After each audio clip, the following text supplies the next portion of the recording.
Morning class, let's continue our topic linear equations in two variable and today we'll be solving exercise 3D. The page number is 129. अच्छा, in the yesterday's video कई बच्चों ने मुझसे question number 8 that is on page number 129 उसके doubt पूछे कि sir ये कैसे सॉल्व होगा.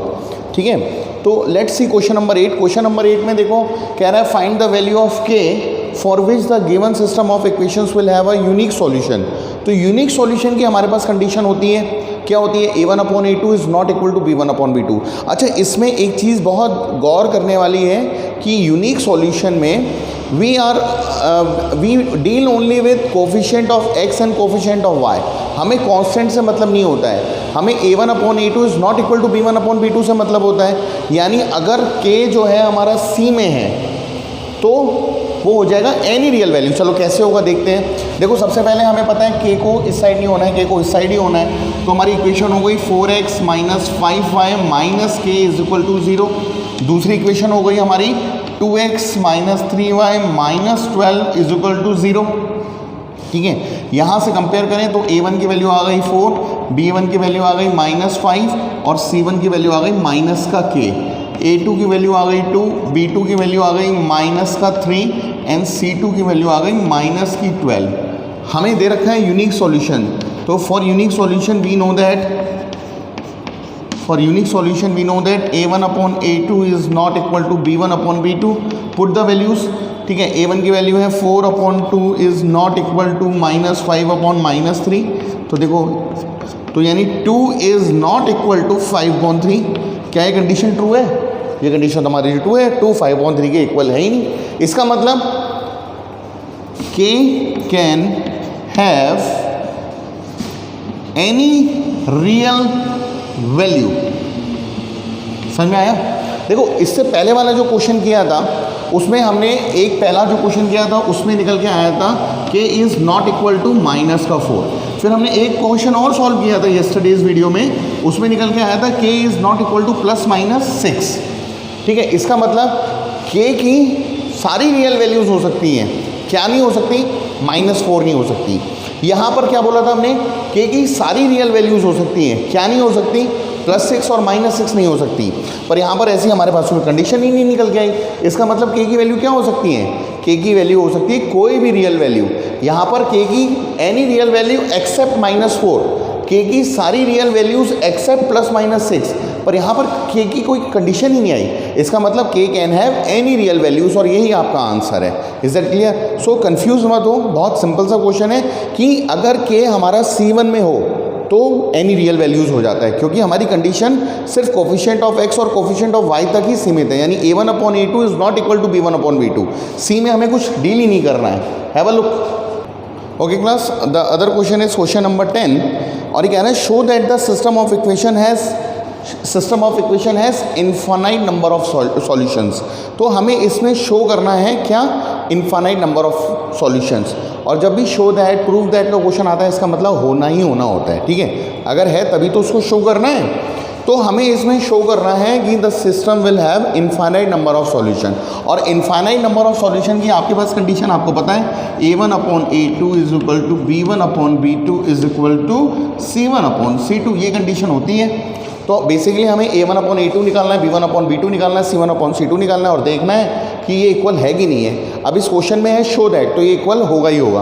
पर जनरल इक्वेशन क्या होती है? a1x + b1y + c1 is equal to 0. यहाँ पर 5 है, यानी 5 को सबसे पहले इधर लाना पड़ेगा. तो ये हमारी इक्वेशन बन जाएगी 2x minus 3y minus 5 is equal to 0. दूसरी हमारी इक्वेशन बन जाएगी 6x minus 9y minus 15 is equal to 0. ठीक है, जब हमने यहाँ से देखा तो a1 आ गया हमारे पास 2, b1 आ गया हमारे पास -3, c1 आ गया हमारे पास -5, a2 आ गया हमारे पास 6, b2 आ गया हमारे पास -9 और c2 आ गया हमारे पास -15. सबसे पहले a1/a2 निकालते हैं. तो a1/a2 का मतलब 2/6, 2 1 × 2, 2 3 × 6, ये आ गया हमारे पास 1/3. b1/b2 निकालते हैं, ये आ गया -3/-9 माइनस 1 and 3, सो ये भी आ गया 1/3. फिर हमने निकाला c1/c2, c1 is -5 and c2 is -15, 5 3 = 15, सो ये भी आ गया 1/3. तो यहाँ से हमने देखा कि a1 upon a2 is equal to b1 upon b2 is equal to c1 upon c2. Therefore a1 upon a2 is equal to b1 upon b2 is equal to c1 upon c2. Therefore, the system is having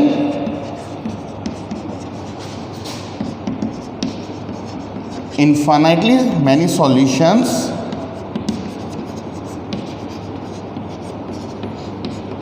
and hence proved. Is that clear? Have a look. Okay class, let's see one another question. This is question number 11. Show that the system of equation has no solution. System आपके इस board पर है, no solution. No solution की condition क्या होती है? a1 upon a2 is equal to b1 upon b2 is not equal to c1 upon c2. ये no solution की कंडीशन होती है. बेसिकली हमें ये शो करना है. अगर हमने ये शो कर दिया तो हमारा जो सिस्टम है उसका no solution होगा. ठीक है. अच्छा 11 को इधर होना है, बताइए आप लोगों को. तो ये इक्वेशन हमारी बन गई 6x plus 5y minus 11 is equal to 0 और ये बन गई 9x. अच्छा इसमें एलसीएम नहीं लेंगे. क्यों नहीं लेंगे? Because we have to deal only with the coefficients of x and y.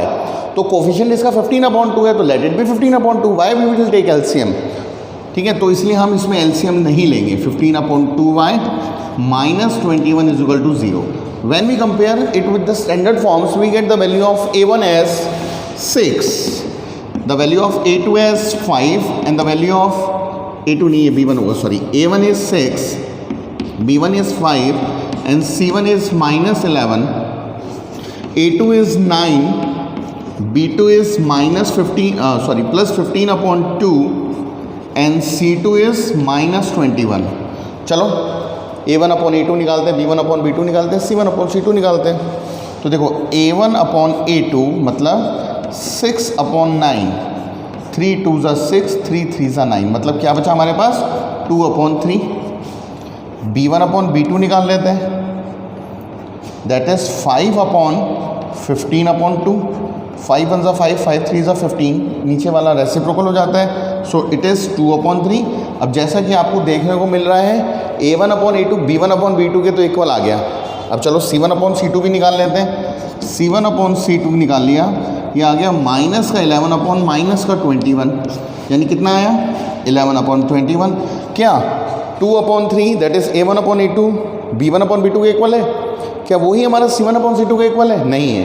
तो since a1 upon a2 is equal to b1 upon b2 is not equal to c1 upon c2, therefore system is having no solution. और यही हमें क्या करना था? Show करना था. hence proved. Is that clear? Have a look. Okay class, let's see one more question, that is question number 14. अच्छा question number 12 और 13, I am living question number 12 and 13, ये आप खुद सॉल्व करेंगे. लेट्स डिस्कस क्वेश्चन नंबर 14, क्योंकि question number 14 में 3 part हैं और क्वेश्चन नंबर 12 और 13 में 2 पार्ट हैं. तो you can solve question number 12 and 13 by yourself after seeing this question. तो क्वेश्चन नंबर 14 कह रहा है कि for what value of k does the system have unique solution. यानी सबसे पहला हमें क्या करना है? Unique solution. के की कौन सी वैल्यू के लिए सिस्टम का यूनिक सॉल्यूशन होगा? Second, no solution. चलो पहले we will solve these 2 part, then we will see the third part. अच्छा हमें पता है जनरल फॉर्म होती है a1 x plus b1 y plus c1, यानी कोई भी इधर नहीं होना चाहिए, वो सब इधर आ जाना चाहिए. यानी ये हमारी इक्वेशन बन जाएगी x plus 2y minus 3 is equal to 0. ठीक है, और ये हमारी इक्वेशन तो एज इट इज़ है. क्या है equation? 5x plus ky plus 7 is equal to 0. Compare कर लेते हैं. a1 की वैल्यू आ गई 1, b1 की वैल्यू आ गई 2, c1 की वैल्यू आ गई माइनस का 3, a2 की वैल्यू आ गई 5, b2 की वैल्यू आ गई k एंड c2 की वैल्यू आ गई 7. तो कह रहा है find the value of k for which the given system has a unique solution. And you know very well that the condition for unique solution is a1 upon a2 is not equal to b1 upon b2. So what is the value of a1? Put the value of a1, a2, b1, b2 in the condition. तो a1 की value है 1, a2 की value है 5, is not equal to b1 की value है 2, इसकी value है k, इसका मतलब cross multiply k is not equal to 10, यानी k की वैल्यू 10 नहीं हो सकती, तो क्या हो सकती है? Any real value except 10. तो system will have unique solution, it will have unique solution for all real values of k.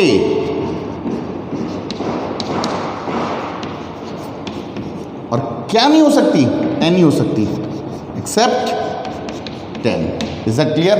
Now for no solution, no solution की कंडीशन क्या होती है आपको पता है? a1 upon a2 is equal to b1 upon b2.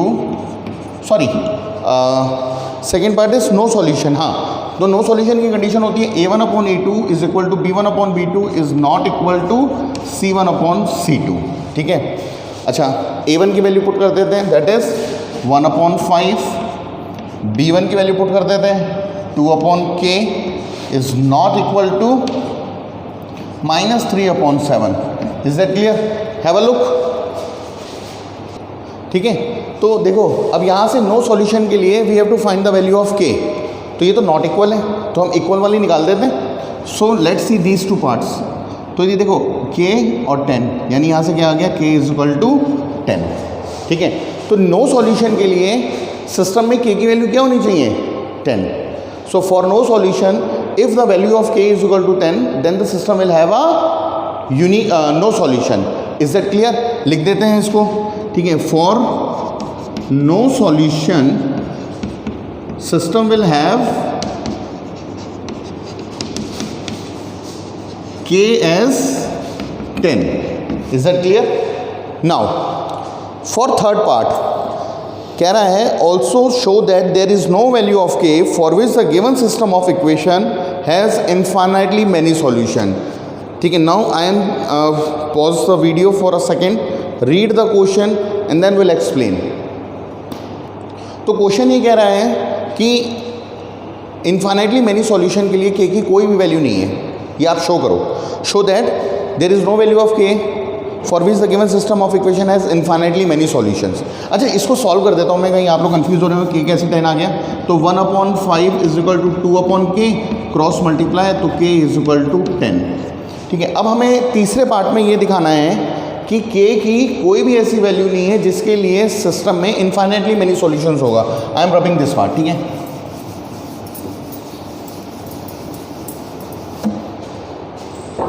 So third part है ये, और थर्ड पार्ट क्या है?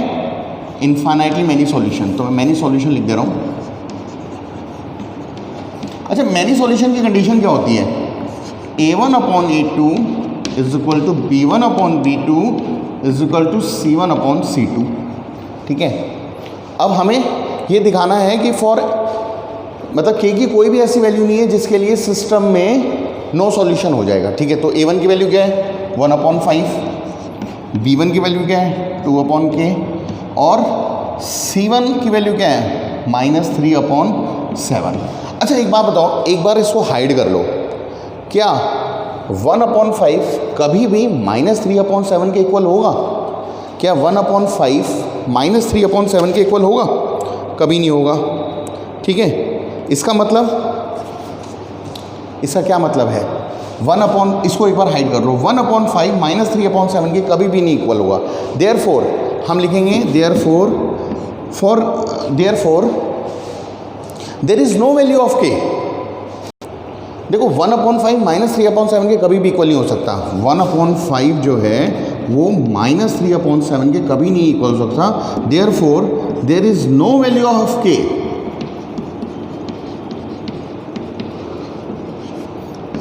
for which system will have many solution, for which it will have many solution. समझ में आया? तो ये स्टेप बहुत इंपॉर्टेंट होता है and it is a very important type of question.